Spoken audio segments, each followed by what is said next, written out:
What's going on, everyone? Welcome back to the channel. It's your boy Dead on Dave, and you are here joining us live for the most dirt-filled, the most grass-smelling filled, the most pine tar scent-esque show you will get. Of course, I'm talking about your weekly baseball bonanza, Touch 'em All. And of course, I'm here, but I'm joined by my hitting instructor, my pitching coach, my bench coach, the abstract of man, the muscle-bound mountain that is Jeff the Huff Huffman. What's going on, partner?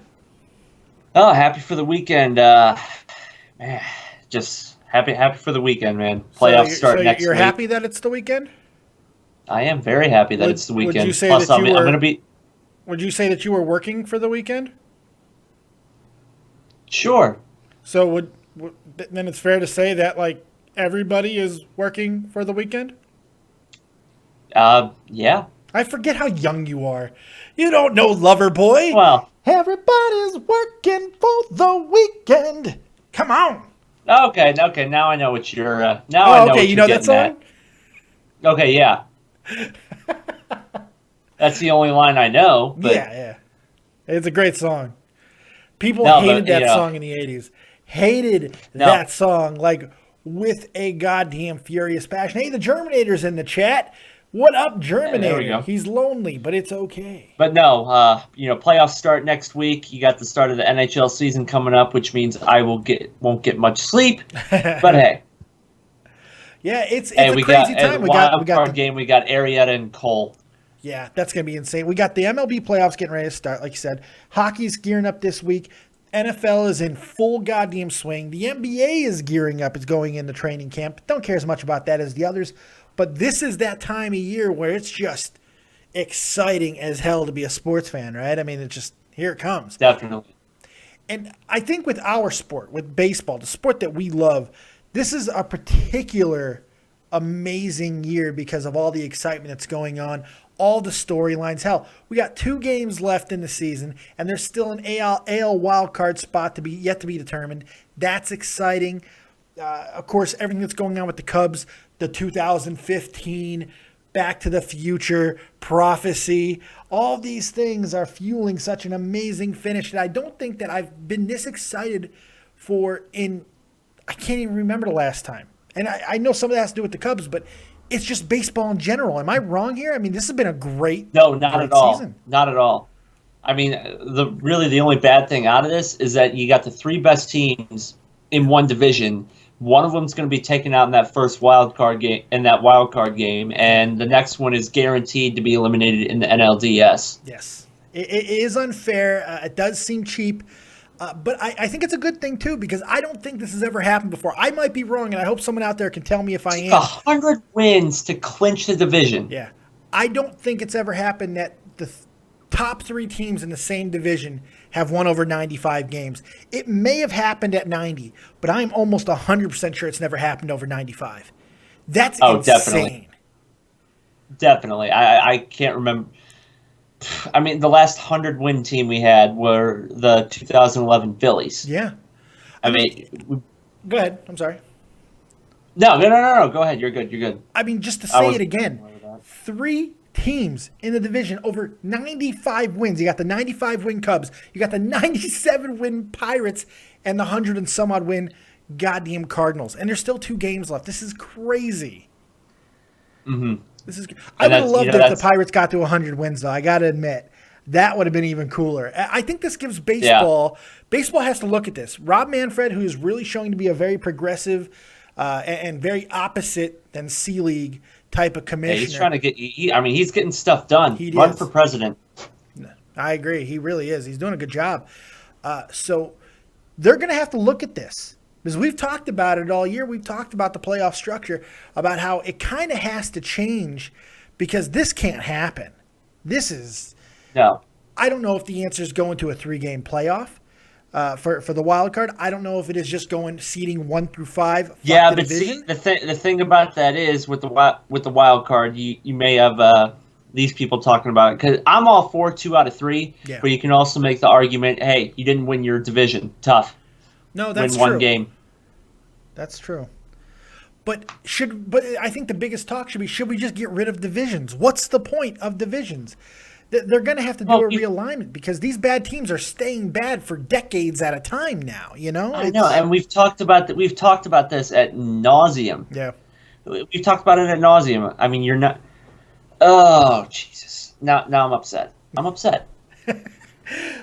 Why are you upset? I'm just upset that you got the 3 best teams in one division, and you're not going to get the matchups that you should be getting. Yeah. No, I'm in 100% agreement. In a perfect world, we get Cubs Cardinals in a best of 5 or best of 7 series. Because the Cardinals win 100 games. Yeah.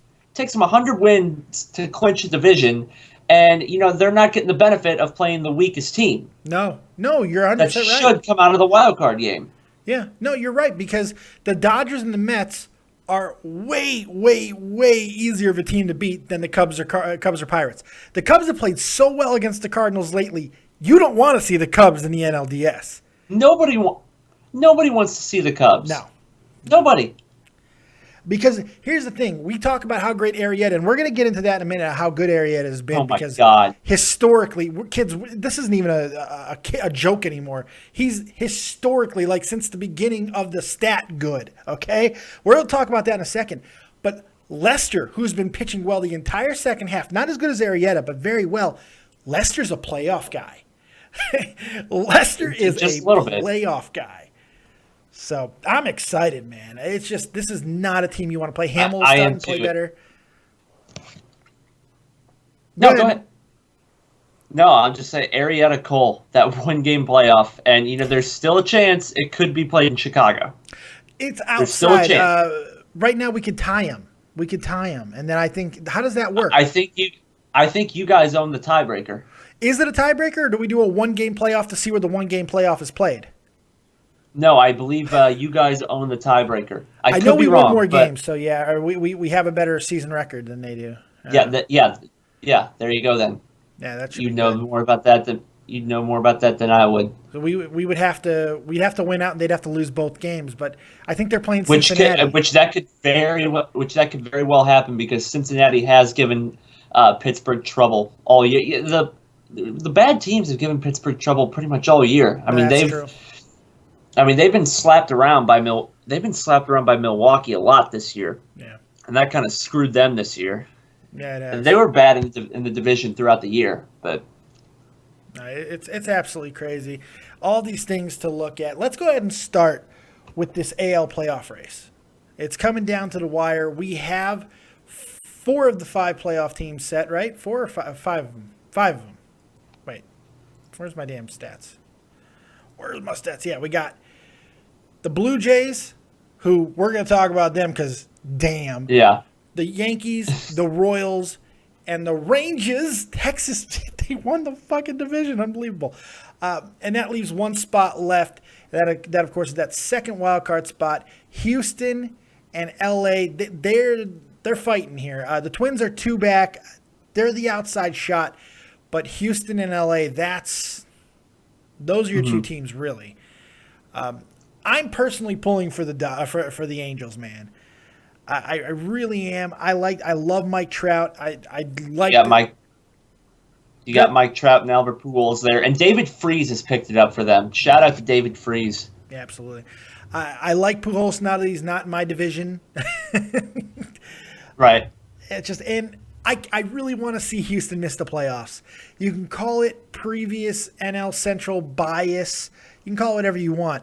But this choke job is epic. They started off out as a house of fire, man. And this choke job is epic. I wouldn't say epic. Oh, it's pretty. If they miss altogether, it's epic. I wouldn't say epic because they said their record last night. In the second half, they're 3 games over 500 the second half. I mean, they've been average throughout the second half. I mean, they did get off to that great start in the first half, but I wouldn't say it's an epic collapse. An epic collapse to not is only 2011. lose the division, though. To not only lose the division, but to fully miss the playoffs if that happens. I think you need to credit the Rangers more for the division. Oh, I agree with that. I think the Rangers have to be given, because they got off to a horrible start. Yes, they did. Yes, they did. 8-16. They start off the year losing Holland, Yu Darvish, and you think, oh, it's going to be another year where we have 92 injuries, and that's not much of an exaggeration of what they went through last year. How scary are they going to be next year with Darvish? When they actually get Yu Darvish back, they still have Cole Hamels for a couple more years. Trade was that? Jeff, how good of a trade was that for Cole? That is looking like the trade of the year for Cole Hamels, because this was a non-playoff team that made a huge move to go get Hamels, and they actually got him at a fairly good deal. Yeah, that's because Philly's stupid. Philly is stupid. But they pull this trigger, and everyone's like, what, really? And then there's a few people who are like, look, you might think this is for next year, but this is a team that's getting healthier. That Napoli trade was huge, and now they're in the damn playoffs. And not only are they in the playoffs, they won their division. It's incredible. Yeah. I think on itself, that is the best trade made this year. I believe that. The Cespedes trade? The Cespedes trade is huge, but that division was never... Cespedes trade, I mean, look at the spark they got in their lineup in that team when Cespedes came over. I mean, people were talking about him being the MVP of the National League. I thought that was a little far because Harper's been unreal all year.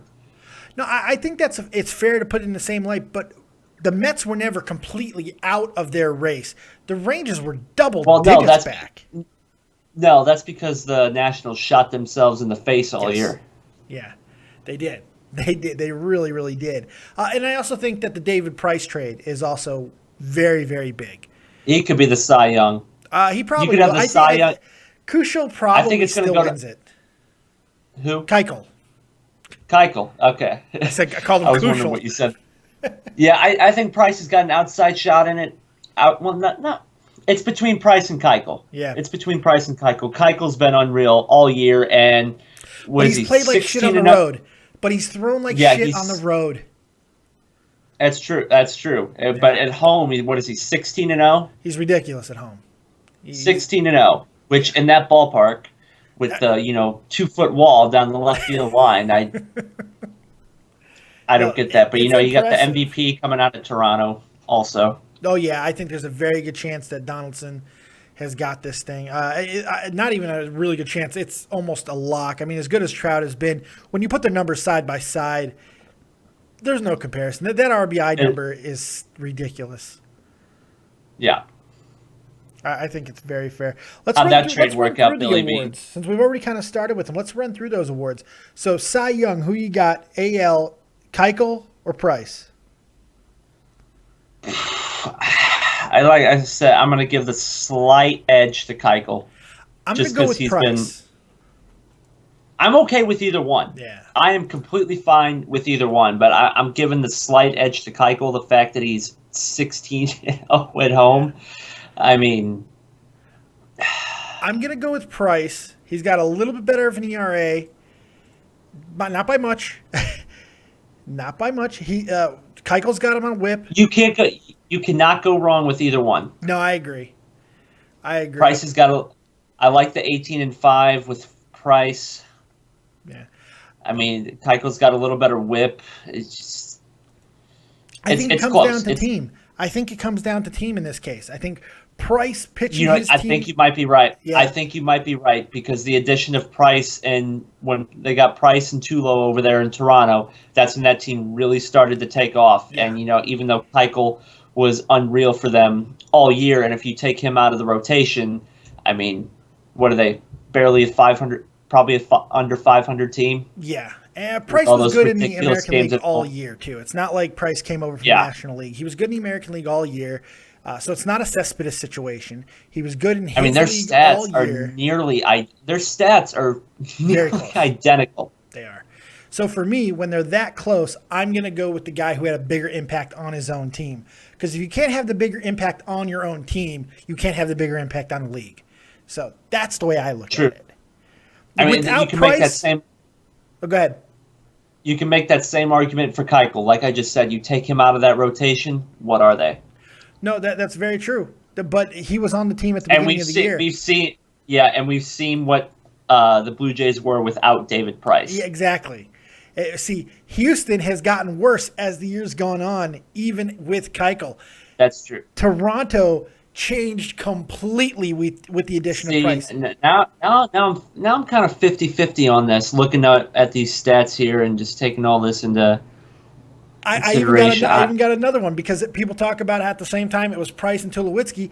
Tulowitzki has been out of the lineup, and he wasn't even hitting at a high average anyway when he got hurt.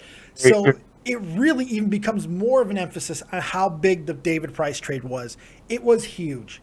It was huge. Yeah. Ooh, voice crack. So for me, it's Price. It's close. 21. It's close. It is close. You can't go wrong with either one. I think if either one wins this, you'll be like, okay, we get it. As close as that race is, it's not as close as the National League Cy Young, which is what we're going to. How do you pick this? Because you've got Zach Greinke, who has been ridiculous all season. All season, from game 1 to game 162, he has been dominant. Dominant. 168 ERA, which is disgusting. 18-3, 192 strikeouts, and .85 WHIP. That's fantastic. It's great. Any other season, this is not even a discussion because without Arrieta in this discussion, the next closest is Kershaw, and it's not even that's not even a debate. His and Kershaw's ERA is 2.16, which is great too. And it's not even close between Greinke and Kershaw. No, but because of Arrieta. And the second half, and people talk about he's only been great in the second half. He was pretty damn good in the first half, too. He was pretty good. I mean, nothing like go ahead. 0.41 ERA in the second half. He was good in the second half, or the first half, but he was historic in the second. I mean, we're talking 0.41 ERA since August, my friend. That's not only good, it's the greatest ERA in that time period since the beginning of stats. Since they started taking stats in 1914, this is the best ERA in that frame of time ever. I don't know how you make this choice. Me personally, I'm a Cubs guy. So obviously, I have a little bit at stake here. I want my boy Jake to win. But when I look at the numbers, Arrieta's got a 1.77 ERA to Greinke's 1.68. It's 10 tenths of a point apart. I think that's negligible. That's a push for me. But when you look at wins, then you got it. That's not even that's not even a huge difference. That is not a huge difference at all. Arrieta's got more innings. Yes. He's got more innings, he's got more wins, he's got a lot more strikeouts. We're talking 4 more wins and 40 more strikeouts. That's significant to me. Their whip is identical, 0.85 to 0.86. So I think when you look at the only two dominating differences in stats is a 4-win difference for Arrieta and a 40 strikeout difference for Arrieta. So in my book, I go with Arrieta. But it is so close. Can we give Cy Young? Can we do that? They might have to. I mean, this like that you're in the NFL. This case, you could definitely make the argument that you have to do that, and I will be completely fine with that. And that'd be kind of cool to see. I think that's the answer. I think that's the answer. Because they did in the NFL. It's happened a couple times, if I'm not mistaken. I know Manning and McNair shared it one year. But I think it's happened before. But I don't know if it's happened in any other sport. But I think it could happen this year because neither one of these the guys deserve to lose. They both deserve. Well, nobody deserves anything. No, I know. But I'm just using the word. Nobody deserves anything. I think they've both earned this award. Yeah, but neither one has done anything to lose it. That's what I'm saying. Right. Kershaw, as great as he's been, he doesn't. If Kershaw had the numbers he had last year, okay, sure, but he hasn't. He doesn't have the numbers he had last year. They're great. Yeah, Kershaw, you've been great this year. You got off to a little bit of a slow start, but you kind of picked it up after the first month and a half. You've had a phenomenal season since then. Not even close. So I don't know why I dubbed thee a certified Cy Young voter for the National League. I just bestowed this honor upon you. Congratulations. What's your pick? I'm voting for both of them. I don't care what anybody says. But if they have a gun to my head, I'm going Arrieta. Oh, you're going Jakey. Oh, I love you. I am agreeing. Everything you just said, I'm agreeing with. I would vote Coves. I think that was a great idea, by the way. That's a Jeff Huffman idea right there. You vote Coves, and then if you put a gun to my head, I'm going Arrieta. But yeah, so close, so close. Let's get to the two that are far much easier. AL MVP. I think this is fairly simple. Donaldson, moving on. Trout gets a hell of a nod here because he's had a great year. But Donaldson's, whew, damn. Trout, I love you, but this isn't even close. Yeah, it's not close. It's not close. But National League, it's even easier. It's Bryce Harper and not even a debate. And don't give me Cespedes. I'm not. Cespedes? I'm not. I hated that argument. Yeah. Is there anyone else even in that discussion? No. Nope. Moving on. I mean, if the Rockies were good, maybe Arenado, but... Yeah. Arenado's got, 130 RBI? Jesus. Yeah, 42 home runs? Well, you know what? Maybe this is worth looking at for a second. Because the Nationals suck too. So let's look at this for a second. Harper's 331 average, 41 RBI, 41 home runs, 97 RBI, and a 461 on base. Okay. I got Arenado stuff. Yeah, Arenado's is what? 42 and 130. But his average and on base are nowhere close. Yeah, but the lack of the on base, that's not because he swings and misses, because He doesn't do that. He puts the ball in play. Yeah. He puts the ball in play, happens to find the glove. Yeah, he's got 72 strikeouts this year. Oh my God. Harper struck out 120 times. Harper only walked 56 times. Depending on your voter, that's going to be a tough one. I'm sorry, Arenado struck out 108 times, and he only took 33 walks. Yeah.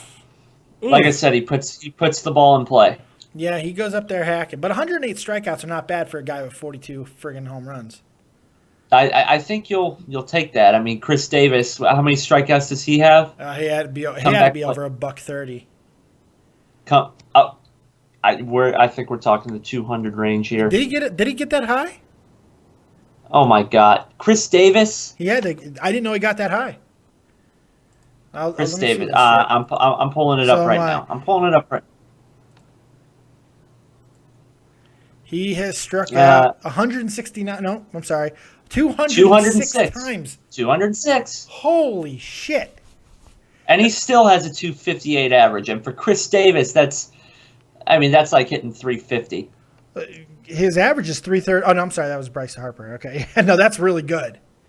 I don't think Bryce Harper's hitting Chris Davis is hitting 330. No, but Harper is comeback player of the year. Chris Davis, 45, 112.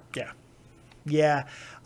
Look, there's still going to be people who are not going to be happy with voting for him because he got caught cheating, but he deserves it. He deserves it. He earned it, I should say. Thank you. I hate that word. Deserve. I know, but I don't use it people think they're entitled to stuff. I don't use it with the entitlement tang on it. But yeah, so Arenado, I think you got to put him in the discussion, but it's still Harper. Hey, he may get a vote or two, but yeah, it's Harper. Oh, Harper's not unanimous. He's not unanimous. Arenado's going to get some votes, but because 130 RBI is impossible to ignore. Right. It's impossible to ignore. And you want to make the argument because it's Coors Field. Yeah, he hits better on the road. Yeah. And look, Arenado's not only the best RBI guy in the National League, he's the best RBI in baseball. He's got more than Donaldson. So you have to take that in consideration. But I still think ultimately it goes to Harper. If the Rockies were in the playoffs. And that's with the lesser lineup in Colorado. Yeah. I think you're 100% right. The first thing you said, if the Rockies were in the playoffs, I think we'd have a different discussion. Mm-hmm. But so your MVPs, Donaldson and Harper. I think that's pretty fair to say. Rookies of the year, National League. I think it's Chris Bryant, pretty cut and dry. What's he driven in? 100. He's 99. He's at 99. 99. Yeah. Chris Bryant. This is that's a runaway there. Yeah. I think if Grichuk played throughout the entire year, you may have had a little bit more of a discussion there. Sure, I think that's fair. Maybe because if Grichuk stays in the lineup, you could have been seeing 25, 30 home runs. Yeah. No, I think that's really fair. Yeah. But this is Bryant's award. No doubt. That's super fair. American League. Are we looking at Correa? Correa or Lindor? Yeah, Correa. But I'm gonna go with Correa. Yeah, I am too. But sure, not by you're much. Younger. 10 days younger than me, or 9 days younger than me, you jerk. That really bugs you. Yeah, it kind of does. What about the AL Manager of the Year? We talked about this a couple weeks ago. I mean, number of guys you could go with. You could go with Girardi. Yeah. How he's kept the Yankees out of the nursing home, relatively speaking. No, I think that's very fair. Paul Molitor, Minnesota, the team that just will not die. They don't do anything well. Yeah. Except Torrey Hunter's got 22 home runs at his age 41 season. He has the lowest average of his career, but hey, 22 big flies from a 41-year-old in that ballpark, you'll take it. AJ Hinch, provided that the Astros make it in, can make an argument for him. Jeff Bannister in Texas. Jeff Bannister is my guy. That's my guy. Like I said, the horrible start that the Rangers got off to, for the Rangers to come back and win this division, it's quite remarkable, and got to give Jeff Bannister a lot of credit. Really do. The most amazing thing about Jeff Bannister is the first thing people say when you say Jeff Bannister is, who? Who the hell is Jeff Bannister? This is impressive what he's done. First year coach, got 1 year of experience in there. I go with Bannister. I think what he's done has been amazing. I agree, 100%. National League, I think it's far easier. I think really. And I'll tell you why. As good as you can make the case for Matheny. Because I've thought about it. I've thought about it a little bit more and realized this might be a little tougher. Yeah, but go ahead. But it isn't. It is, but it isn't. And you can make the case for Matheny, but the Cardinals are always good. That's true. You can make the case for Hurdle with the Pirates, but here's the deciding thing for me. Because I think there's only the three guys that you can have this conversation with, and they're all in the Central. Collins also. I mean, you could throw him in there also. Yes and no, but his division sucks. That's true. His division's horrible, and they're going to have the worst record of all playoff teams. So I don't know. That to me it's iffy. But what Madden has done with an entire team of rookies, with the low expectations to the high expectations, however, depending on how you were looking at it, everything that he has done with this team this year, I don't think it's that close of a discussion anymore. I mean, damn. Damn what right. This guy No, has I mean, it's quite it really is quite amazing what the Cubs have done this year, because we thought, okay, they're going to be a pretty good team. They're going to be a pretty good team. Yeah, I don't think anybody expected 95 wins with a bunch of rookies. We thought they may have they would fizzle out as the year went on. It kind of went the opposite direction. They're peaking right now. They're peaking at this moment. And look, if Madden won 88 games with this team, he's in contention for Manager of the Year. But he won 95 so far. Probably 97, because I think they're going to end up sweeping the Brewers. You should because Milwaukee's terrible. Personally, I'd like to lose today's game so we can win tomorrow and be done with it. But I want one loss in there because I don't want the win streak to be too high going into the playoffs. So you don't want the wild card game in Chicago. Oh, it's not that. It's not that. Personally, it doesn't matter to me because Arrieta has been far more dominant in that Pittsburgh park than he has like anywhere else. So I'm not worried about that. Arrieta, wherever he is, I'm okay with that. Dominant. He's dominant everywhere. Yeah, he's been dominant pretty much everywhere. He just beat Garrett Cole 10 days ago, by the way. So I'm not worried about that. I don't care where it's played. But I don't want that playoff game to be the potential end of a streak, because we won like 6 games. Right. That's just me being a stupid Cubs fan. But so for me, it's Madden. And I think when you look at it in the terms that I just laid out, I don't think it's that close of a discussion.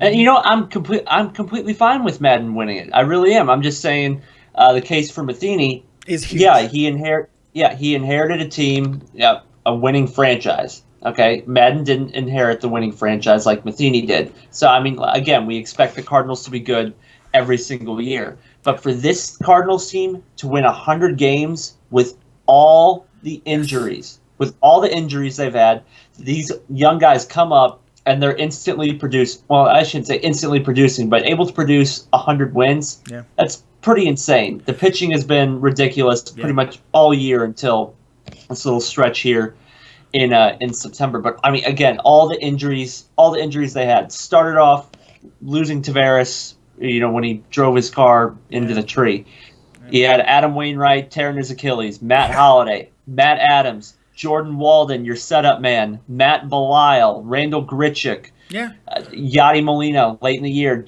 John Jay, and I'm probably leaving people off because there are so many. You had Piscotty nearly kill himself the other night, which I'm like, when that happened, I'm like, really, of all people? You just lost Martinez too.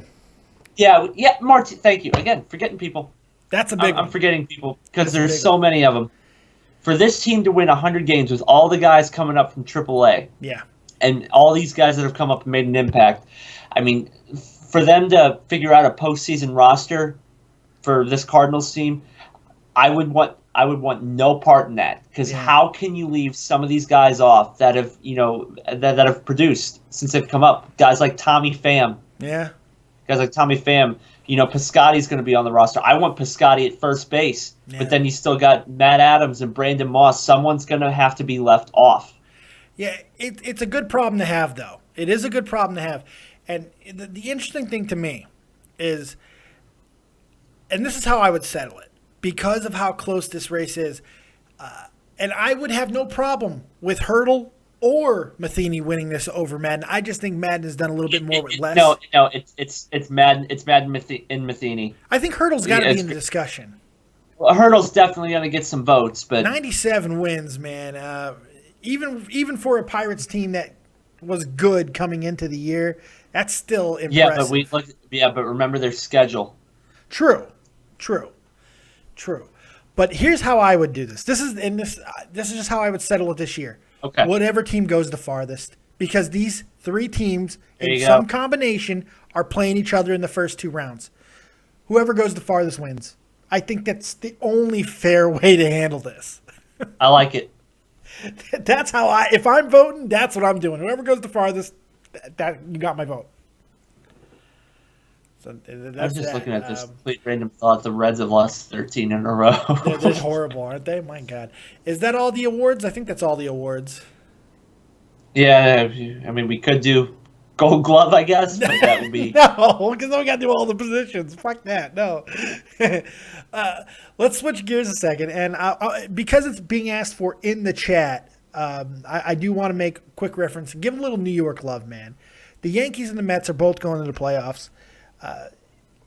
For almost 2 entirely different reasons. The Mets had the very late surge because of Cespedes and a very weak division. The Yankees, that completely changed their team around. Yeah, they pitched well all year. But they're not going to the playoffs without Cespedes. Plain and simple. No, and they didn't have David Wright for the whole year. Yeah. They got d'Arnaud back. They made some nice additions with Uribe, Johnson. Yeah. Again, probably leaving out a few because they made some nice little moves there that are really paying off. Duda finally woke up. Yep. And like you said, the pitching's been awesome all year. But the thing with the Yankees, like I said earlier, they were able to stay out of the nursing home for the better part of the year. And, they lost the division lead, but, you can't really do anything like that when you have Murderers Row in your division. The fact that they held the division lead as long as they did is very impressive. And look what Toronto had to do to take that title away from the Yankees. They had to go get the best offensive guy on the market. What's that? Yeah. No, you look at that. Yankees, 87 wins. Sure. 87 wins. But look what Toronto had to do to take the title. They had to get the best offensive player on the market and the best pitcher on the market, and they went and got him. That's what they had to do. Yankees did nothing. They made no moves and still get into the playoffs. And let me tell you, if you think that the Yankees can't make noise in the playoffs, you're mistaken. The Yankees should be taken very seriously. I think they're a dangerous team. They're going to slug to the end. They're going to keep on swinging. This team does not lay down easy. They did get some bad news because they just lost fairly important player. Yeah, J.D. Drew, or Stephen Drew. Stephen Drew. Not J.D. Drew. He's long out of baseball. Stephen Drew. They lost him. That's kind of a loss, but losses hasn't meant much to the Yankees. They just keep playing. Well, all Drew's done all year is either strike out or get an extra base hit to drive in like 4 runs. Yeah. Hey, that's a good time. You need a player like that in the playoffs. They lost to Sheriff for the year, who was actually relatively healthy up until this last injury, and then A-Rod's got a pulse now. Yeah. Well, A-Rod has never been a good playoff performer ever, so he's got to show up at 40 in the playoffs. Something he's never done before. So I think if I'm a Yankees fan, and more importantly, I'm a Yankees player, I am rooting for the Angels because I think they are a far easier matchup than Houston in that one-game playoff. I would much rather take on anybody that the Angels are throwing at us rather than Keuchel. Plain and simple. Right. With that Angels lineup, you really only got to face Trout and Pujols, and David Freese, who has come on very strong as of late. True. Which is awesome to see. True. But still, there's no question, especially with the pitching questions that you have with the Yankees, that I would much rather be playing the Angels. Much rather. But I think either one of those is a winnable game for the Yanks. I think they can beat Keuchel. Would that game be on the road? Yes, it would be on the road. Keuchel doesn't pitch as well on the road. Keuchel has to go in Yankee Stadium with that jet stream in right center field. Yep. Oh my no, I don't want any part of that. No, I agree. So I think the Yankees have a very good chance to advance. That right field's a joke. What's that? That right field at Yankee Stadium is a joke. You hate that one. I think the Yankees can advance, and I also think at National League, obviously we're not going to talk about the wild card because we know about that, but that other matchup in the playoffs, the other first-round matchup that we're going to see, or the NLDS matchup, the Mets and the Dodgers, the Mets can win that series. They can advance. Oh, easily. The Dodgers have Kershaw and Greinke and not much else. Brett Anderson, I think, is going to be their number 3. No, but the thing with the Mets, it's all going to depend, who gets home field advantage in this series. The Mets probably need home field more than any other team in the playoffs. And the reason for that is that Noah Syndergaard is so much better at home than he is on the road. At home he's 7-2. His ERA is 2.57. On the road, he's 2-5 with a 4.23. Ooh, nice stats there, Jeff. Good. Yeah, that's going to be That's going to be your deciding factor right there. Well, even more than that, I got a bigger number for you. The Mets are 48. Okay. The Mets are 48-30 at home, 41-40 on the road. Yeah, they're really. That's good. A sizable difference. But check out this: the Dodgers are 53-26 at home, and 37-44 on the road. The Mets need home field advantage. Yeah. Need it. It's a must. So this is huge. The Mets have to get this, and if they do, which they're only it's a 1-game difference.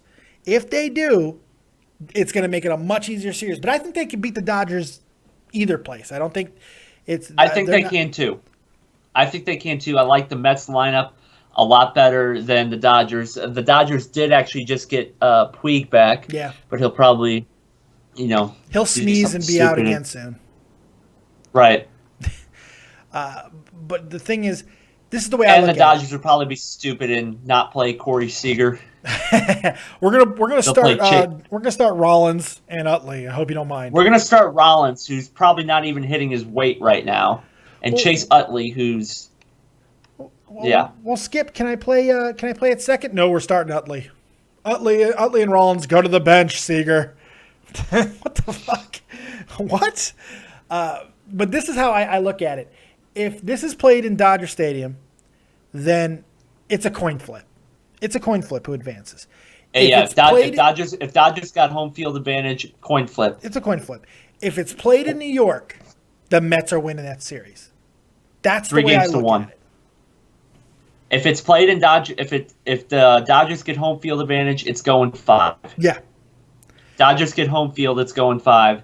Mets get home field, it's going 4, or they could possibly even sweep them. It could be a sweep. It really could. As ridiculous, because you're going to get Kershaw and Greinke 1 and 2. Yeah. And possibly 4 and 5, but still. Ooh. Yeah, wow. The Dodgers, that would. But see, here's the thing. The Dodgers were to throw them in 4 of the 5 games. You're kind of crippling yourself for the NLCS, They're going to have to go. I don't know. It's a tough Kershaw one. in the playoffs. Yeah. Yeah, that's true. That's true. But Kershaw's still young enough. What's that? It's not the Cardinals, though. No. But look, Kershaw in the playoffs, as bad as it's been, he's still only 26. In 26, 27, it's not a huge pattern yet. No. It's not a huge pattern yet. He's not approaching A-Rod and Barry Bonds' playoff performance. Yeah, exactly. It's not that yet. If he fails again to perform in the playoffs this year, I think we have a much bigger idea of what's going on. You can start making that argument, yeah. Yeah, I think you could start making the argument if he fails to show up again. But this is exciting. It's just unbelievably exciting. So I'm thrilled. So let's say, who gets in that second wild card spot in the American League? Who you got? Astros or Angels? Well, after putting up 20-point runs last night against Arizona, I think Houston's going to find a way to squeak in. I think the Twins are pretty much dead, even though it's amazing how they've hung on all year. Yeah. And I think Texas is going to keep the Angels out because I think they really want to keep the Angels out of the playoffs. No. I think the thing is going to be the Angels. I have a feeling. They have the harder matchup. That's true, but Texas has nothing to play for other than keeping LA out, which could be enough. But LA won last night. They already beat them once. I think they can sweep them. Obviously, Houston has the much easier go with Arizona, whoever the hell they're playing. But that Arizona could put up. If Arizona puts up 21 tonight, would you be all that surprised? With that lineup, they put up some runs. So it would not shock me if they drop one or even the next 2. So I'm going to go with the Angels because this is Trout and Pujols' time. And I really want Houston out. So I'm going with the Angels. Call me a vindictive, terrible fuck. Fair enough. But with that match set, that leads us to the American League wild card, of course, which would be by my teams, the Angels and who else? What the hell did I do? Yankees. Oh, Yankees. Yes, sorry. Jesus, I'm looking right at it. Angels and Yankees. In Yankee Stadium. So who you got in that one game? Well, my teams, I got the Yankees and the Astros. Who are the Yankees going to throw? They're Tanaka, I guess. Tanaka. I guess they're gonna throw Tanaka. Tanaka and Keuchel in Yankee Stadium. Yeah, I like the Yankees. I like the Yankees in that one. I like the Yankees. I like the Yankees in that one because I know Tanaka hasn't been the ace like everybody thought he would. Yeah. But against an Astros team that strikes out a ton.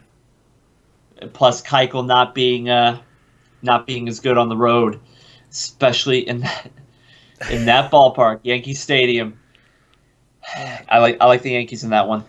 Yeah, I do too. But I also like the Yankees if it's the Angels. And I think the Angels don't have as scary of a lineup. Even though with all the strikeouts of Houston, you get past those 3 hitters that we talked about for the Angels. And their pitching staff is more in line with the Yankees. So I'm going to go with the Yankees.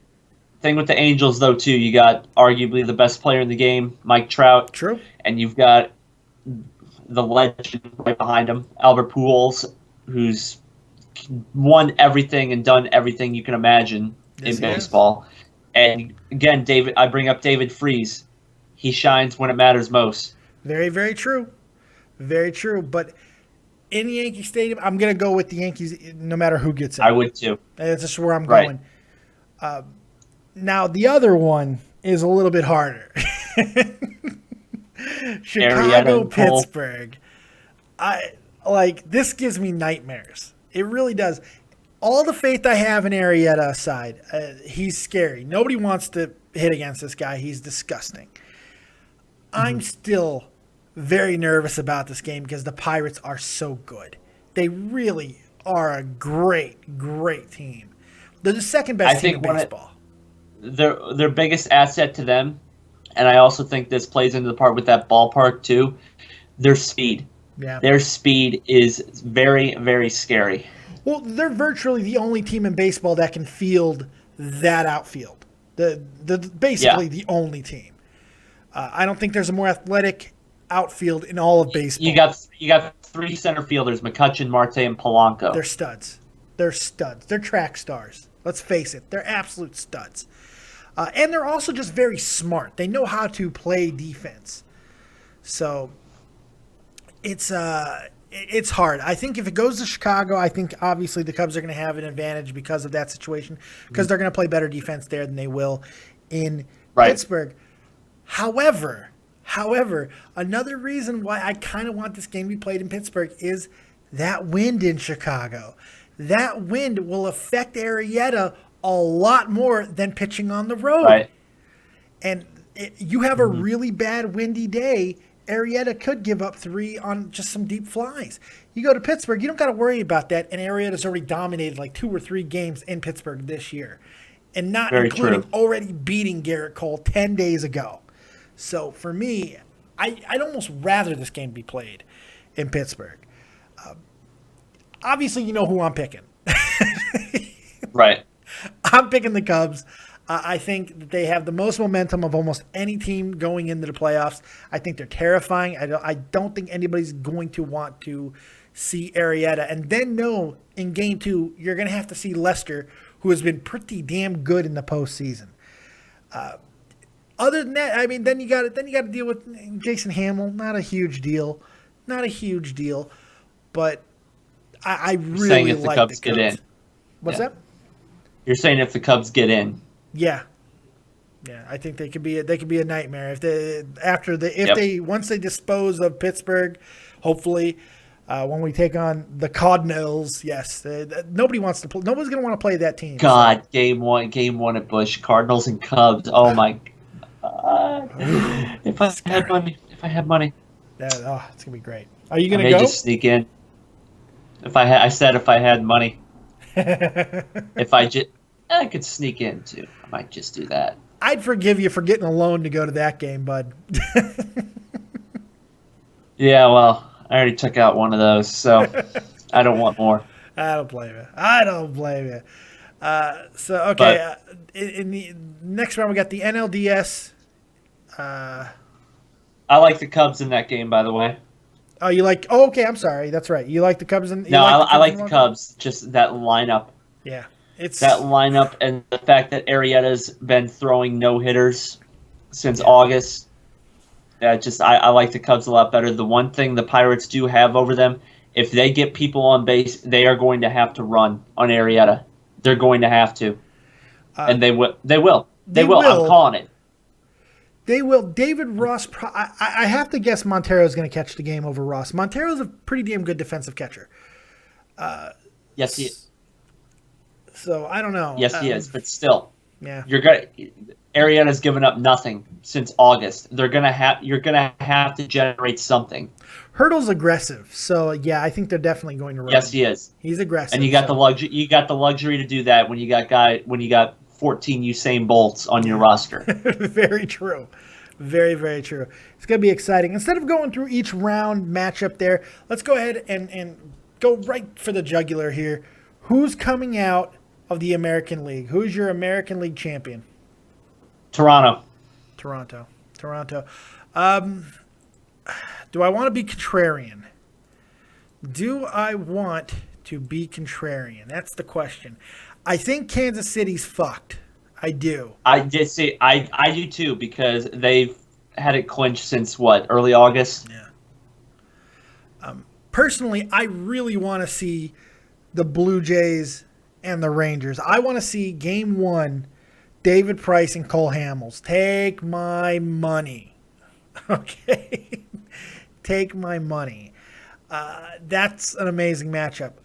The National League, whoever comes out of the Central on top. Yeah, I think so. Of those three, because they've been at it all year. They got the intensity up. They've had something to play for the entire year, and if that's just going to carry right over to the playoffs when it matters most. Because every game in the Central, this has meant something, and it's mattered the most all year, and they've had that intensity up all year, so there's no reason that it should die off in the postseason. Yep. Whoever goes the furthest out of the three teams in the NL Central will go to the World Series. So who's your pick of the three? You got to pick one, man. I don't know. You can be a homer. I will forgive you. I'm going to, just because they won 100 games with none of their guys in the lineup. Yeah. They just got Wainwright back too. I like, but he's not pitching. He's not starting, so his effect is not as huge. If he was starting, go back to 2006, Game 7, bases loaded. True. Anthony Rizzo's up. They go to Wainwright. Very, very true. Throws the old Uncle Charlie, and it's deja vu with Beltran in 2006. It's terrifying. That's a terrifying prospect. But I like the chances that the Cubs have against that starting pitching in St. Louis. I do. I like them. I like the Cubs' chances against anybody starting pitching. Yeah. So I think in a 5-game series, I think the Cubs have an advantage. In a 7-game series where you're going to see a little bit more Wainwright potentially, I think the Cardinals might have that advantage. But in a 5-game series, which is what the NLDS will be. It's a coin. What's that? These are coin. They're all coin. Any way you look at it, it's a coin flip. It is. Well, I mean, I don't blame you for going Cardinals. You know I'm going to go Cubs. And I don't even think that's a ridiculous proclamation anymore. So saith Back to the Future. Doc Brown, motherfuckers. He told you. And you didn't believe him. You thought he was ridiculous. There's even a Miami. They exist. Can't play them because they're not in the American League, but still, they exist. And they suck. They suck, and they're not the Gators or whatever the hell they were in in goddamn Back to the Future. Right. Too. But still, the fact that Miami exists and the Cubs are as good as they are, the Cubs. Now, I want to caveat that before we pick a World Series winner. There is a GoFundMe campaign going on, and I think it's already failed, but there's a GoFundMe campaign going on by some cretin of disaster, and I don't know why they would want to do this, but they're trying to raise money to get Steve Bartman to the wild card game. No. These things never turn out good, Jeff. They never. And if he's there, he has to be in a booth, protected by bulletproof glass. Hey, yeah, because he will get shot. Get him in a Pope-mobile going to the game and from the game. You can't look. It didn't work when we brought a goat to the stadium. That didn't work. I'm sure they even probably killed that goat and sacrificed him on the ivy. It didn't fucking work. It didn't work. And bringing Bartman to the game is not going to work either. In fact, I think it's going to be too big of a distraction. Don't put that on your players. Don't. I'm begging you. Somebody have sense here. Keep Bartman away. He's still a Cubs fan. He's living in Florida, I believe. Let him Still tossing that ball. Yeah, sure. In his hand. With his stupid little douchey headphones and his fucking little shit. Go ahead. Stay there. Stay away. Stay away. Please, I'm begging you. So, right now, we have a Cardinals-Toronto or Chicago-Toronto World Series. I'm going to let you pick the Cardinals-Toronto World Series first. Who you got? That Toronto lineup. Oh, my God. If there's any pitching staff that can shut him down, why wouldn't it be the best one in the league? Yeah. No, very true. I assume you got a pee? Yes, I do. Pee. Go pee. Okay. I'll make my pick. Sorry. Jeff's I going almost to pee. made it. Almost made it. Just going to pee, folks. But I'll give you my pick right now. See, that's what a young, healthy, virile man is supposed to do. Piss every hour. He's amazingly well-conditioned. He's a temple. His body is a well-oiled machine, and he's got to piss. So, Toronto and St. Louis. I got to be honest. I'm sorry, Jeff, and I know you're not here to defend this, but I'm going with Toronto. That offense is too good. And without Martinez, and I think that's the important thing, without Martinez, I think Toronto holds the advantage. So if it's Toronto-St. Louis, I go with Toronto. And it's not by much, but I'm going to go with Toronto. If it's Toronto-Chicago, and this is a homer call here, I get that it's a homer call. This is hard for me not to say, but if the Cubs find a way in, prophecy tells me that it will be the Cubs. So, like I said, Jeff, I'm sorry. I'm actually picking against your Cardinals if it's Toronto because that offense. It's without Martinez, that offense, right. I think that's too much for you guys. But if the Cubs get in, I'm not even picking it because of stats. I'm picking it because of prophecy. Is somebody sell me a watchtower because I'm a believer right fucking now, okay? So I'm going with the Cubs if it's Cubs-Toronto. And the Cubs lineup I think they can hang with the Toronto lineup. But can the pitching pitch to that? I don't know, man. Right. I don't like the idea of Jason Hamill and certainly not Kyle Hendricks. But the way that Dan Herron's been pitching lately, he's an option. I think he's a better option than Hendricks, your twin. Hendrick, you look just like Kyle Hendricks. It's crazy. Hold on. I got to double screen this in case people don't know. Kyle Hendricks is Jeff's twin. It's crazy. Oh, you know what? Kind of. In this picture, not as much. A little bit. Yeah. I saw it a little bit. I'm going to use the best picture I can to emphasize my point, and it's a side view. Here you go. Look at your screens right now, kids. It's the same one. It's the same one that you saw in the chat, right? I think so. But there it is. We're going side by side here. Turn to the side for me, sir. Oh yeah. Yeah, do it again. Turn the other way. Oh yeah. You guys can see how big my nose and chin are. That's you. So yeah, there it is. Huffman has a twin, and it's Kyle Hendricks of the Chicago Cubs. So, all right, well there it is. We both picked our World Series finals. We picked all that. What other stories have I missed? Hit me with some stuff. Okay, we can touch on Papelbon versus Harper a little bit. Where do you weigh in on this? Because people have debated it. Yeah, you know what? Harper definitely shouldn't have called out Papelbon, in front of the TV camera like that, saying that, he's going to get hit now. He shouldn't have done that. Yeah. But, Papelbon, he figured he was going to look for any opportunity he could to get back at him. And, of course, when Harper didn't run out the pop fly, Papelbon saw that as his opportunity to pounce on it. But here's the thing about Papelbon. You're a relief pitcher. And that is the MVP. Yes. Regardless if you're right or not for what you did, regardless if it's right or not, how many times is going after the MVP of the league and the face of the franchise, how often is that going to work out for you? Never many times. That's how many times. I'm going to take it a little step farther. Wait, hold on. Oh, go ahead. Plus, on top of that, apparently Williams didn't even know this happened, and he throws Papelbon right out there, and Papelbon gives up a home run. Williams is horrible. And Williams needs to go.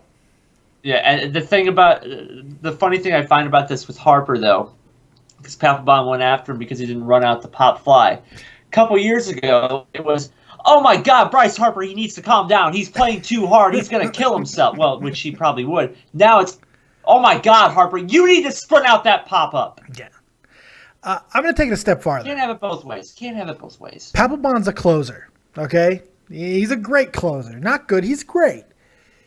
He's not supposed to be on that first step. 0 out of 100 times, your ass is not on that first step, okay? That is baseball etiquette 101. Jeff, I know you know what I'm talking about. That motherfucker's not on that first step. That's the first problem. Second problem, I don't care if Harper talked about fucking his wife. You do not put your hands on Bryce Harper, a 22-year-old face of that franchise. And that wasn't a slap fight either. No. He looked. Papelbon is a big man. Big. Bryce Harper's not a small guy, but Papelbon is huge. And that looks, when he put him against that wall, that was scary. I feared for Bryce Harper. Well, he went to choke slam him. Yeah. With all of the issues that are going on with Washington, with the terrible management by Matt Williams, who needs to be fired a month ago, okay? Yeah, we were talking about giving this guy manager of the year last year. I don't give a shit. That was last year. This fallout is insane. This is one of the biggest fall from graces ever. They're horrendous, and I think it has a lot to do with him. But you have that situation. And then you also have the fact that Harper hates Washington already. He hates being there. He hates Williams. He hates his teammates. He resents fucking Denard Span. He hates this club. Papelbon is probably a rental. I don't think Papelbon's going to be there next year. I just don't see it, especially now.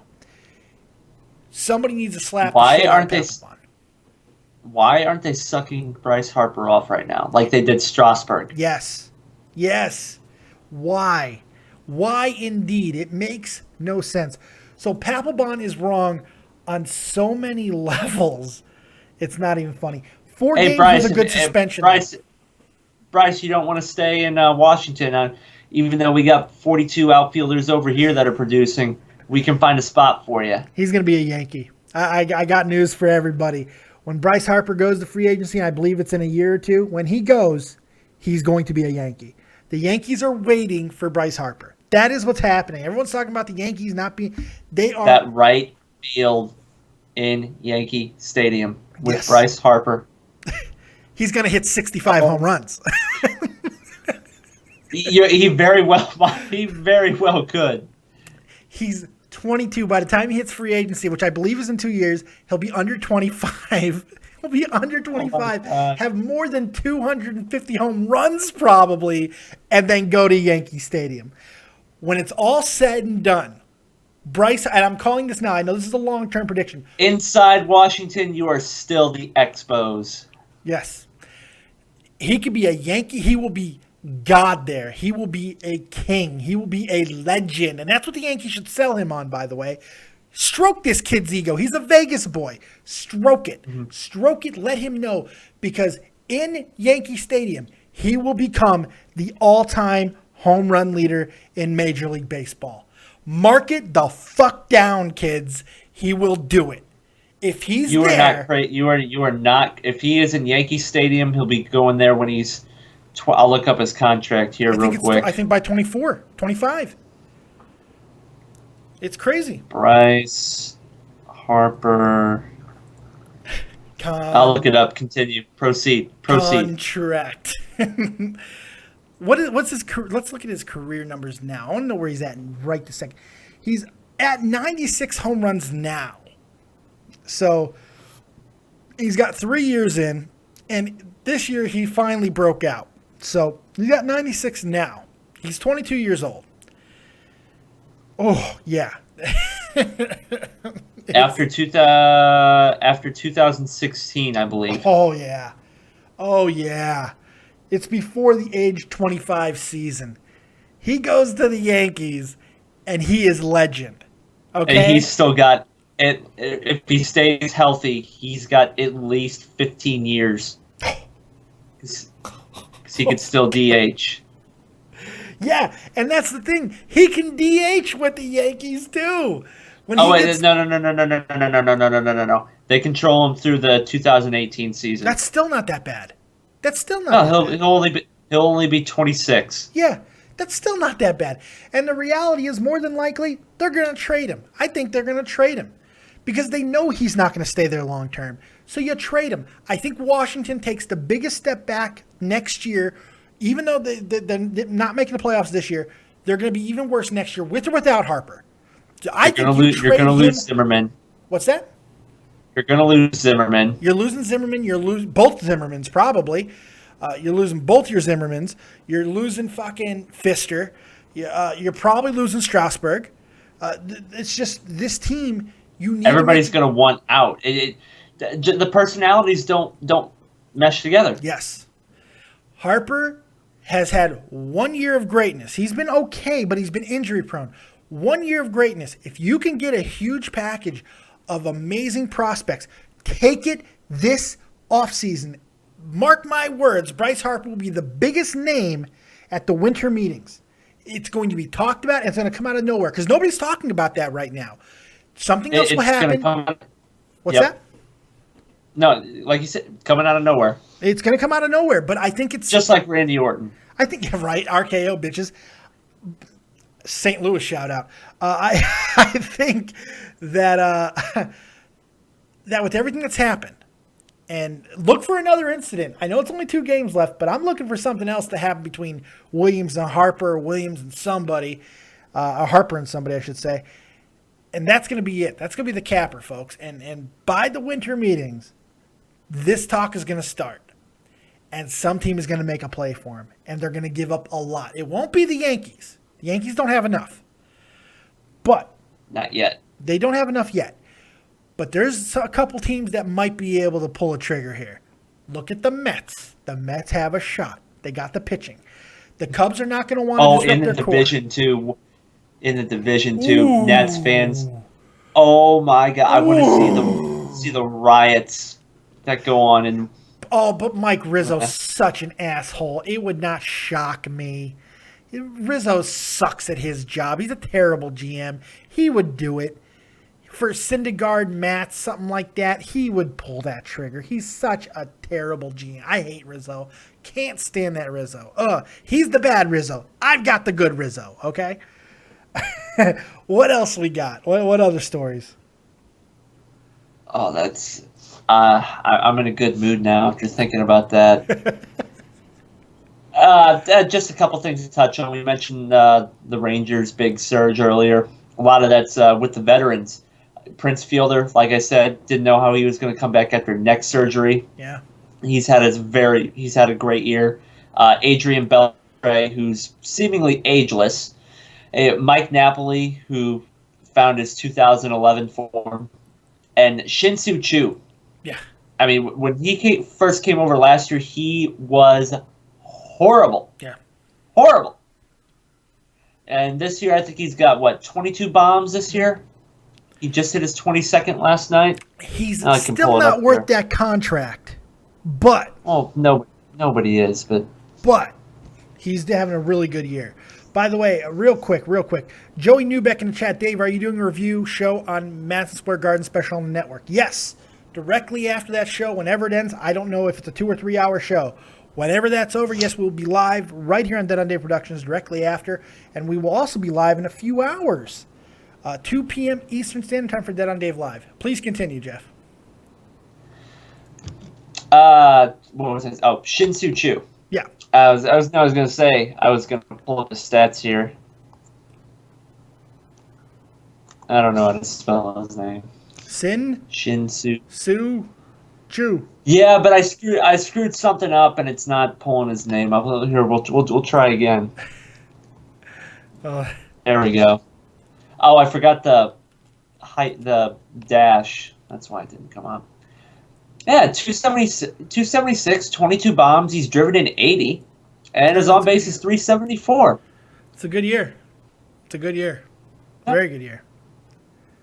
Very, very good year. Before you got something else, what's at stake today? Well, if you need a reason to watch baseball today, here it is. This is what can happen today. The Rangers can clinch the AL West with a win or Astros loss. The Astros can clinch the wild card with a win and an Angels loss. The Blue Jays can clinch home field in the American League with a win and a Royals loss.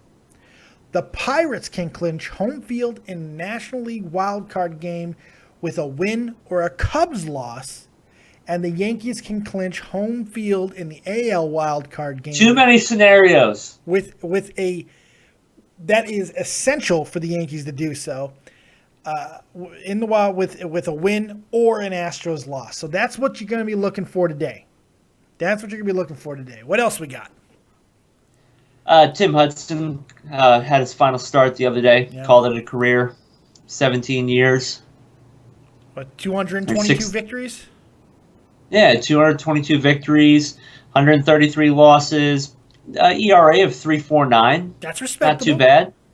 Yeah. He's not a Hall of Famer. He's not a Hall of Famer, but he's had a hell of a career. I think if you go back in baseball history, you hear Tim Hudson, that dude was a solid pitcher.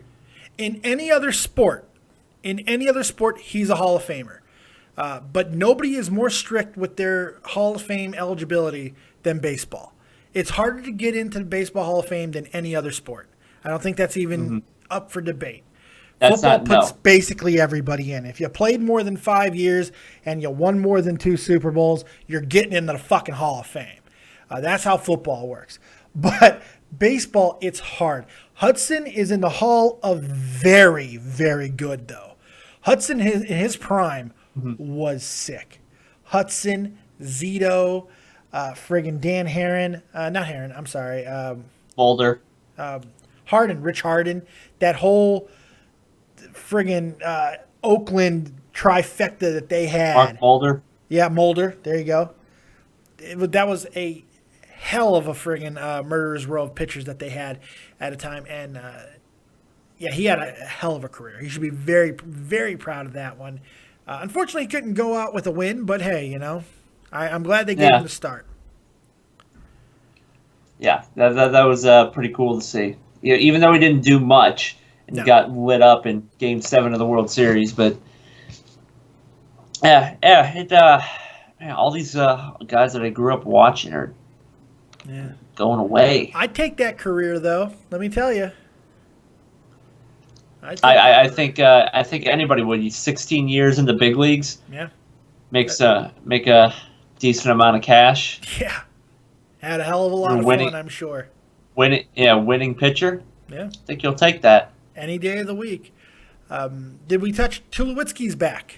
Tulowitzki is back. Yeah, Toronto gets Tulo back like they need any more people that can hit in their lineup. Yeah. He's a bigger deal defensively than he is offensively, I think, at this point. Right, you mentioned that. Yeah, we mentioned that. Yeah, I think that's pretty fair. Let's see. Piscotty is cleared to play? Yeah, Piscotty has cleared to play, which is just, oh my God. If you didn't see that, what was it, Tuesday night? Tuesday night, I think it Yeah. was. Oh my God! Took Yeah. Peter Borges' knee right to the face. Yeah, that was scary. It released from the hospital the next day. I mean, no, all the tests came back negative, and he could be in the lineup. He could be in the lineup today or tomorrow. Yes, he could. That's incredible. That's incredible that he's going to be playing again this year. I thought he was done. It wasn't the scariest one I've ever seen. The scariest one I've ever seen was Rick Ankiel in 2008. I don't know if you remember that. I do remember that. Oh my, I loved Rick Ankiel. Rick Ankiel. Oh my! I loved him as a pitcher, and I loved him as a hitter. I loved Rick Ankiel. Oh, I understand why you loved him as a pitcher. I always rooted for him to get back. I really did. I thought he could have been such a great pitcher. For him to make that comeback and perform as well as he did. Yeah. Outfielder with some pop.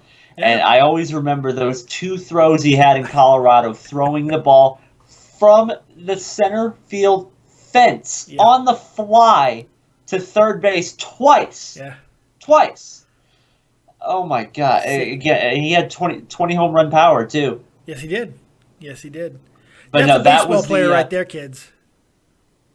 That was the scariest thing I've seen because I thought he was dead. No, I did too. I thought Ankiel was dead. But this Piscotty one was scary, and he's got balls of steel. That kid is all man to be coming back. Let me tell you. Yeah, and that's big for you guys too. That's big. Piscotty's a player. You can make the argument that he is the second half MVP of the Cardinals. You could throw Jason Hayward into that as well. Sign Hayward, by the way. Have to sign Hayward. What a season he's had, and I shit on him for the first half of the year. I was terrible to Jason Hayward. I didn't. Yeah, Piscotty, 7 home runs, driven in 39, and he's been up since, late July. Yeah. I was terrible to Hayward, man. I almost feel bad for how bad I was to Hayward. And Shelby Miller's got a chance to end his 20-some-odd streak. You got to feel for that guy. Without playing against the Cardinals. He's had a good season, too. He's had a real good year. Unfortunately, his win-loss record does not look like it, but he had a hell of a year. No. Was it 5 and... I don't even want to look at it because it's just going to make me sad. 5 and 100. It was Seems like it. Yeah, Hayward, 13 home runs, driven in 60, 23 bags. Yeah. Who would have thought this at the beginning of the year? Jason Hayward hitting 292. That's the biggest number to me, because he was near the Mendoza line. So that's a big one for me. And changing so many games with his speed and his defense lately too is really shining. And Rizzo found that out. Yeah. I don't want to do this, but I'm going to because I love baseball. Chris Sale of the Chicago White Sox becomes the strikeout king, whatever. hey, you just made Real Talks Day. You just made Real Talks Day. We got a White Sox reference. Congratulations to Chris Sale for breaking a 107-year-old record. That isn't about Samardzija sucking. Yeah, thank you, Jeff Samardzija. God, has anyone done less for their contract year than Jeff Samardzija? Oh, my God. Ugh, horrible. I was trying to think of one, but I can't, so. Yeah. Yeah. We talked about Steven Drew, out for the playoffs, more than likely. Talked about that. Touched really on that. Nasty concussion. I don't even know what a vestibular concussion is. Oh, this sounds like a job for the old Google machine. Yeah, I don't even know what it is. A vestibular. What's it called? Vestibular concussion. I don't even know what that is. I don't either. I don't either. I mean, I'm fairly intelligent when it comes to biology, and I'm a hypochondriac too, so I know injuries, and I've had 7 concussions in my life, but I had never heard of a vestibular. Okay. Bleacher Report. They'll probably explain it. But continue, and I will do my research. I know. I'm looking it up too. I want to know as well. Okay. Right. Well, it's a system in your body, the vestibular system. Yes, I saw that too. See, you learn something new every day. I did not know there was a thing called the Vestibular system. But since we've already opened up the box, let's keep going. The vestibular system is responsible for sensing and perceiving motion, as well as producing reflexive movement of the eyes and limbs in response to head motion, as to properly stabilize. That just sounds like an extension of the nervous system. Sure, and stabilize and orient our bodies to the line of gravity, meaning the vestibular system is essential for proper balance, especially when we move about in our environment. The vestibular system so he's basically walking around like a drunk guy. Got it. It's also active at rest and responds to the movement of the head. These are two parts to the vestibular system: the inner ear and the brainstem. Huge. Yep. So, like I said, basically walking around like a drunk. Hey, I feel pretty good that I just educated people. Yeah, there you go. Kyle Lorch asks me, Dave, how far do you think the Cubs will go this year? Did you miss the entire show? Back to the Future 2. They're winning the damn thing. They're doing it. Unless Bartman shows up. Fuck, Jeff, I'll kill you. Alfredo Simon reveals that he's had a knee injury all year. That's significant. Somebody else I said earlier before the show, I told you, somebody revealed they're having a sports surgery. That would be Robbie Cano. Was it Robbie Cano? That's right, yeah. Robbie Cano, don't you know? That's all I got. What else you get? You got anything else, Jeff? Steven Matt's back spasms. Oh, that's big, yeah. They can't lose Matts. That's huge. I'm probably forgetting a bunch of stuff. But I'll have more time to search more stuff starting after next Wednesday. Kansas City, new job. Oh, that's right. Congratulations. Yeah. You're escaping the child hell. Right. Kansas City loses Derek Holland for the playoffs and the 2016 season, more than likely. Yeah. Which may explain why Holland's been sucking lately. Yeah. No, I think that's a really good, really, really fair. I think it hurts Kansas City, though. They're already not going in with a lot of momentum anyway. Right. It's a big injury for them, even though his play hasn't been great. But it's going to be interesting. I think that's about it. Yeah. Good show. Yeah, feeling pretty good. I feel pretty good about it. I can relax for about a week. Right? Cardinals got nothing to play for about a week, so. Yeah. Can you believe this has been our 22nd episode of Touch 'Em All? Unreal. We missed a few. Well, yeah, that happens. There's this thing called life. There's this thing called life. 22 episodes. It's been an amazing regular season to share with you, my friend. I've had an absolute blast. Yes, it has. I have too. If it's Cubs Cardinals in the NLDS, I want to go. Oh my God, we are going live. We're going live. I don't care. I'm deciding it for you. We are going live because that is instant gold. That would be instant gold. Has to happen. We will go live probably for all 5 games if we can. We will go live for all 5 games if we can. God, I'm not going to get. I get up at 4:30 to begin with. My sleep schedule is going to be so. You're fucked. You're fucked, and it's okay. So screwed. Because you know I'm not skipping the gym either. You know I'm not going to do that. No, because you're an absolute monster. Of course you're not. You're a monster, and that's why we love you. And let me tell you this. If you guys want to tune in for any other reason, you might see the end of a friendship. I don't know about that. No, that won't happen. I can get really bad, Jeff. I don't think it'll be you. It'll be me. I will go to places that will make you cringe. True. You know what? I could picture that because, hey, I've been through the Cardinals. The Cardinals are in the playoffs.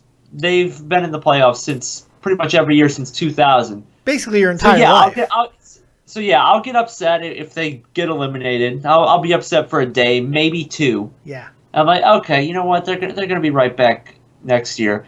Although last year particularly sucked really bad because just a few days later Tavares died and that made it worse. Yeah, no, very true. Very true. It's a quick story before we get out of here, real quick. Back in 2004 or 2005, it had to be. The Cubs were 2 years removed from Bartman. We were not particularly good. they're having a horrible year. My first year of getting MLB Game Pass or whatever, MLB TV, whatever it is. First year getting that. I'm watching every game. Cubs are sucking. I think it was the last year we had Maddox and all this stuff, so I'm watching for his history and all this. It's just not going well. It's horrible. I'm being an absolute cock and balls to my wife. I'm being horrible. We're driving down the Autobahn, and I'm just going off about the Cubs, just screaming my fucking head off because I was a dumb kid, just mad as shit, right? My wife turns to me, and she goes, "Can you just fucking find a new team?" I almost divorced her. That's the closest I've ever come to hitting my wife. That is the closest I've ever come to striking my wife, man. When she said, "Can you find another team?" I didn't know what to do. Don't be a front runner. I didn't know what to do. Hey, you know what? I'm kind of in the same I can relate a little bit. I am a Rams fan. Yeah. There you go. You and me are very similar in the fact that we bleed our teams. We love our teams, man, and we bleed them. You bleed Cardinal red and St. Louis blue. And you know me, you rip me open, you're going to find a lot of fat, but you're going to find a hell of a lot of blue, black, and orange in there as well. And red for the Hawks and Bulls. Yeah, so it's crazy. So I know you can definitely understand that. Last thing before we go, I'd want to send out absolute heartfelt condolences to everything that happened in Oregon over the last few days. That shooting at yet another college, 9 people dead. Absolutely horrific. There's no answer to this. It's poor me attitude. It's blame the world for your problems. Don't go out and fix them yourself. Yeah. A little bit of personal accountability will go a hell of a way, don't you think? A little bit. One would think. It's horrible, and you guys got a little bit of a taste of what my life is outside out of this. Yeah. How often do I complain about it? What's that going to do? Yeah. What's complaining and moping around, complaining that the whole world is against you? What is that going to do? Nothing. It leads and stressing to about failure. it. What's that going to do? Nothing. Look, would anyone blame you if you started kicking kids on your last day? No, I wouldn't blame you. You'd go to jail, but I wouldn't blame you. That's a pretty big factor of why I don't do it. I'm deterred by jail. Works for me. That whole idea works for me. I know my soft, squishy body would not do well in prison.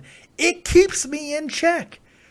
Other people, not so much. But me, I ain't going to prison. It ain't happening. I'm going to keep myself I'm staying on the right side of the law. Even though I don't have a lot of common sense sometimes, that is one aspect where I do. Yeah, absolutely. Prison scares me. So, but again, absolute terrible. And condolences going to anybody out there who's watching in Oregon. If you knew anyone who was related to the tragedy, 100% support from Dead on Day Productions for whatever that's worth. It's really is horrible. So. Nothing like ending the show on a downer. Right. But thank you guys for supporting the entire season. Thank you guys for continuing to come back to Touch 'em All, those of you who watch and like the show. We really do appreciate it. Jeff and I love talking baseball. So it's been a fun. I'd like to think that we're coming back for next season, but that all depends on the Huffman. If he's able to, of course. You're a big college man now. Definitely. But it looks like that we are on pace for season 2 of Touch 'em All. Very excited about that. But we're not done yet. Oh, no, we're going to be covering the playoffs. We'll be coming to you probably with specials. I don't know if it's going to be on a set day. Whenever stuff happens in the playoffs, we'll probably just get together and see if we can make something happen. I think that's fair, right? Kind of just wing that. Yeah, it's a winging thing. But and like I said, my hours will be changing with work too. So I may have some. That'd be really late for you, though. We'll figure it out. We'll figure it out. We will be coming to you live with playoff coverage. Don't worry about it. It will happen. Other than that, shot from the point. make sure Shopper Point Live tomorrow night, 3 p.m. Eastern Standard Time. We are doing the NHL draft. I'll be there. Huffman will be there. We're all going to be there. I'll be rotated in and out as Tommy sees fit. It's going to be a blast. Make sure you're there for that. That's going to be a lot of fun. And right here tonight, 2 p.m. Eastern Standard Time. Dead on Dave Productions, 2 p.m. Eastern Standard Time today. Make sure you're there. I don't even know what we're talking about, but you can't miss it. So call in. I gotta meet up with my group for this semester-long project. Our 1 weekly meeting. That's right. Other than that, Jeff, anything else? I actually gotta work on that before I go because I haven't done anything all week. Oh, that's not good. Anything else before we get out of here? No, I think that's pretty much it. I mean, yeah, you wanna? Hey, I don't know if you got. Do you have the link? I always ask you this. Never remember if you got the link for the wonderful thing that is Advocare. Oh, it should be in there. I think I have it in there. Well, anyway, since I started school, it's been my saving grace, and I've really appreciated it. I appreciate it now more than ever because it really is helping me get through my week. You've seen what it's done for me from a physical standpoint, and like I just said, been my saving grace through the week since school started. And you know what? Hey, Dr. Deke took a shot on it too. There you go, Dr. Deke took a shot on it, and yeah, hey, she approves of it. So hey, she took a shot on it. I took a shot on it. Jeff, why not take a shot? I'll tell you this. I'm a supporter of Advocare, and I'm a supporter of you. But if Advocare affects her boobies, I'm fucking done. Okay, I might kick you off the show. I might if Advocare affects her boobies. You don't have to. You don't have to worry about that. You don't have to worry about that. You have to worry about it. It better. I'm holding you personally accountable. I will be here to take that. But other than that, man. But no, seriously. If you guys want to take a shot on it or at least look into it, my Twitter's down there as well. Just, hey, shoot me a tweet. We can set something up and talk about it. Absolutely, easiest Simple way. As that. Hit Simple Jeff, as that. Hit Jeff Huffman up at GrandSlam87 on Twitter, and any questions that you need for Advocare and all the amazing benefits that you can reap with that amazing product. Make sure you hit him up. He will help you out, get in the right direction. Other than that, can stay in good shape, and I can also break a mental sweat too. There you go. Yeah, he's laser focused, highly motivated, extremely nice dedicated. Dodgeball line there for you. That's right, Jeff the Huff Huffman, man. There's not a better sidekick in the world. I mean, co-host, not sidekick. You're not fucking Robin. What the hell? Other than that, thank you guys for joining us, man. We will see you next time right here on Dead on Dave Productions. Like, subscribe, and share. Like. Gotta do it. Hit that like button. Hit a line drive to that like button. And we'll see you next time right here on Dead on Dave Productions. And as always, if you don't have talent, have talented friends. Keep it copious. Chicago Cubs in the playoffs, motherfuckers. We'll see you next time. Peace.